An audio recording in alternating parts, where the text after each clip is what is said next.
I was scrolling TikTok when I saw a Pride and Prejudice edit. So far, this story is normal. Mr. Darcy says he's bewitched, I'm bewitched by him being bewitched. But suddenly, why am I noticing that everyone in the painting looks like they're bewitched? And not so much a body and soul type way, and more like faces made out of boiled potatoes. And now that I'm paying attention, why are there misshapen circles on the wall? Why does it look like Mr. Bennet's office was the victim of a fire? And the evil aunt, Judi Dench, her ceiling looks like it's maybe a cave. It turns out I was not watching a normal Pride and Prejudice edit. I was watching an edit titled Pride and Prejudice 2005 Uncropped Shot Vertically Vertical Film. But shot vertically is inherently untrue. Pride and Prejudice was shot on 35mm film, and its aspect ratio is long and narrow. But a few accounts on TikTok are taking the original footage and then creating AI backgrounds for the shots. Which explains why 1/3 of the screen feels like it actually makes sense, and then everything beyond that feels like an algorithm that doesn't know what a rug is. But Pride and Prejudice is not the only movie to be framed for murder. I mean, reframed for TikTok. This account has over 100 of these edits: Harry Potter, Interstellar, Little Women, Gilmore Girls. And other accounts are making them for other movies: The Pursuit of Happiness, The Notebook, Matilda. The comments must be outraged that people have taken directors' original creations and built on them with AI. Oh, never mind, they love it. Some people are just expressing their admiration for the original movie, but others are really loving the format. It's like I'm standing there with them. I feel like I'm watching someone at Hogwarts IG story. Uncropped makes it feel real. This is so cinematic. I feel confident there are going to be people who find that last comment painful to their core. How is something vertical more cinematic than something horizontal, the direction of cinema so far? But I would argue that the reason these look so cinematic is because to even make this work, these online creators are only using the most cinematic shots. I watched a tutorial by a creator who is obsessed with Star Wars, and he has made multiple examples of these vertical videos for Star Wars movies using Adobe Photoshop's generative fill. In it, he explains that this really only works with tripoded shots where nothing is coming out of the top or the bottom of the frame. He takes a screen grab of the shot and then uses the photo to prompt AI to create a still. So all these TikToks are pretty much videos being placed on top of a wallpaper inspired by the video. But the criteria for the shots explain why these videos seem so cinematic. They're specifically picking out some of the most cinematic shots in the movies. They aren't close-up of the actors where AI might generate inconsistent body parts. They're these beautiful close shots where the shot has all the information you need to understand it. They were shots in the original films that were meant to capture the atmosphere. So when an online creator is trying to find shots that give vibey atmosphere, it makes sense that these would be the shots they choose. In their mind, they're just adding more atmosphere, yum. And it fits better on the phone. And for the outside shots, it's hard to even notice. You just get more trees, more sky, more grass. Classics. But the inside shots, you get new roof lines, new floorboards, new rugs, new artwork, new ceilings. And for movies filmed on location in beautiful buildings, that means you're taking something handcrafted that took time and effort and making it something that's not real and looks worse. But you don't have to take my word for it. All of those shots in Pride and Prejudice are real properties. So this ceiling, made with AI at Mr. Darcy's aunt's house, Lady Catherine de Bourgh, looks more like a loose interpretation of the apocalypse to me. But in real life, it's one of the most detailed ceilings, and it's called the Heaven Room. It was painted right before 1700 by Antonio Verrio, an Italian painter who brought Baroque mural painting to England. And you might say, oh, if that's the Heaven Room, the AI version's the Hell Room. But this house already has a Hell Room. Well, like a hell staircase. And it's a hell of a lot better than that. Then we have the house Mr. Darcy was visiting for a lot of the movie, the rented house of the Bingleys. The shot vertically video has a ceiling with goopy shapes and an extra set of medallions above the real ones. But in the actual house, Basildon Park, this is the dining room, with a long table filling space. The ceiling isn't just simple plaster or odd shapes, it's a geometric ceiling with gilding, medallions, and paintings in circles and ovals above. But that's pretty fancy, so let's compare it to the more modest Groombridge house where the Bennet family lives. The video of the Bennet women reading and resting has an AI-generated, simple ceiling. But it turns out that is really not fair to this house's real ceiling. I found the following quote in a book from 1908. Groombridge Place, Kent contains in its drawing room one of the most satisfactory domestic ceilings of this period. The enrichment is of just sufficient prominence, carefully modeled and admirably distributed.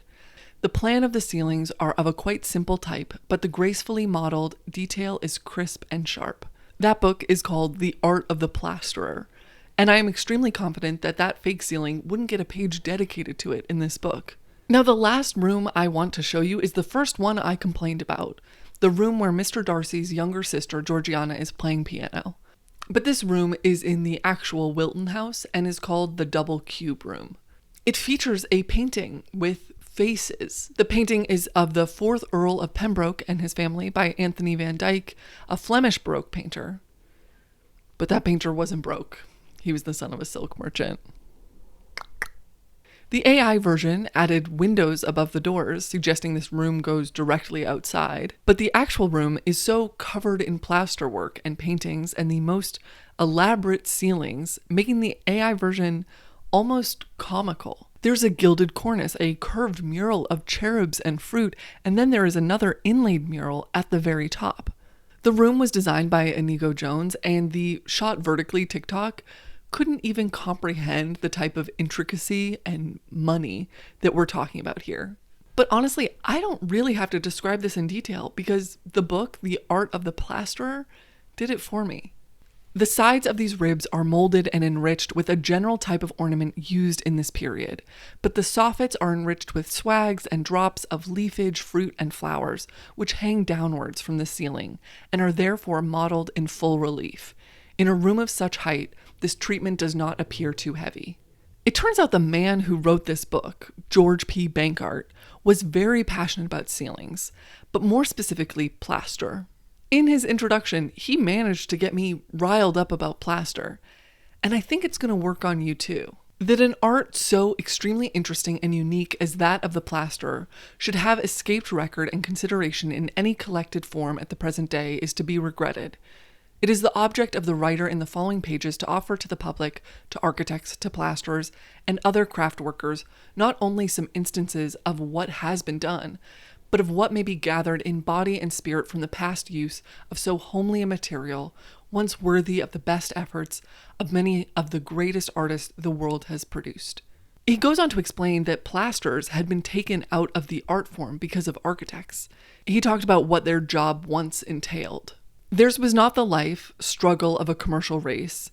Theirs not the humdrum work of servile workers attempting to realize the mathematical delineated visions of professional men shut up in offices, men whose ideas were borrowed from this place and that, and whose thoughts have mostly been stolen from other countries during various holiday sketching tours. It was the spontaneous and natural production of the workmen trained from youth by a master hand who lived and worked and moved about from place to place. It was the result of long acquired information, of careful observation, and gradual training in the workshop. And so it must be again. And if he hasn't sold you on plaster as a profession yet, he might sell you on the actual material. The material, such as it is, combines extreme ease of manipulation with great durability. To no other do associations of our daily life cling more closely than that with which the walls and the ceilings of our homesteads are covered. From the humblest cottage to the sumptuous palace, it is used as a clothing to the rougher material composing the structure. It is intensely sympathetic, it is intensely susceptible to every touch received from the hand of the worker. And for this very reason, no pains should be spared in the effort to make it seem to deserve its place in the buildings which we erect. Damn, if he hated plaster ceilings being forgotten, I don't even want to tell him about drywall or the AI making fake plaster for entertainment purposes. He is dead, so I don't think it'll come up. Making these little collages of the movie with the full room behind it was kind of fun, and it reminded me of that popular Tumblr account from the 2010s, Dear Photograph. People would submit these photos that combine two images, a photo of themselves or a family member in an old photograph held up against the same backdrop today. You might see a tree that has grown or a house that has stayed the same. It definitely succeeds in giving the viewer that sense of nostalgia. You're missing someone that isn't there anymore, or at least not in the same way, but you still have this known familiarity with the place. But the other thing this account does is show a wider frame. A big appeal of these photos is how satisfying it is to see the edge of a sidewalk in the past line up with the sidewalk of today.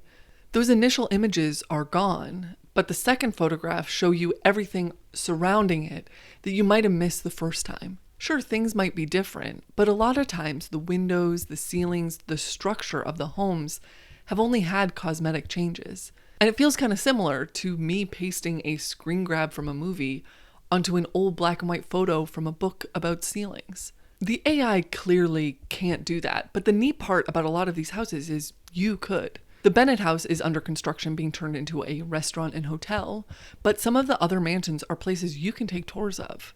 Some of them are part of the National Trust, an independent charity in the UK. It would be possible to do your own deer photograph with the film, with the exterior being these buildings. And rooms like that double cube room are not just used in one movie. While I was searching through screen grabs, I couldn't believe all the things I'd watched that had been filmed there. Bridgerton, Emma, Blackadder 2. And now this mansion isn't just famous for the Earls of Pembroke. It has a fictional history too. And this doesn't just happen in the UK. The US has a couple castles too. And the famous ones show up a lot in movies and TV. I watched The Gilded Age, the show, not the time period, and I would laugh every time I saw Lyndhurst Mansion because I've been there. I recorded an episode there. I know that the dining room wallpaper is not actually wallpaper, it's painted. That idea of recognition might be why these vertical videos are speaking to the people in the TikTok comments. They might not recognize the places these people are living in, but they do recognize the framing. If the majority of what you watch is TikToks, Instagram stories, Snapchats, that means a big part of your life is seen vertically. It's the type of framing you see your friends using, and it's how you capture your own life. What I don't like about these AI videos is they don't align with what I think a platform like TikTok does right. I get to see the ceiling of an influencer's bathroom because they are making videos casually. I see people with their hair undone, with no makeup on. Sometimes they're completely glammed up, but not always. They just made a video without fine-tuning themselves or their surroundings first. And to me, that has always been so refreshing, seeing people in their actual natural habitat. And that's why these vertical videos don't do it for me. These are ceilings that aren't actually there. They are just showing you something fake, and it not only feels dishonest, it's not even well done. I was looking through these comments on these AI videos trying to figure out what other people were getting out of them. And there was this one comment on a 10 Things I Hate About You edit, which said, "It's like witnessing it first person." I guess I thought about vertical videos as a change in the dimensions, but not how it might shift your perspective and your experience of the narrative. But as I was watching this imaginary top and bottom of 10 Things I Hate About You, I remembered I have witnessed this place first person. In September, I went to that high school. They have a fundraiser every year where you can watch 10 Things I Hate About You in the stadium of Stadium High School. And Pretty Gritty Tours in Tacoma had a few tours they were running inside the school, which is incredibly cool. I got tickets, and when I went inside, I realized this is just a high school. A really nice high school, but still a high school. What I loved about the movie was how funny it was, how great the actors are, the setting. And even though I got to experience the setting, it was obviously different than when it was filmed 25 years ago. It is an actual school, not a time capsule. And all the things I ended up appreciating about this building was its real life history. How it was originally meant to be a luxury hotel financed by a train line, which explains why nearly every classroom has the most gorgeous view of the water. The project was abandoned, unfinished, after the Panic of 1893. 10 years later, it was bought by the school district, and then 100 years later, Heath Ledger would absolutely dance his heart out on those really steep stadium stairs. Is the moral of this story that instead of vertical video, you should just go places and experience things?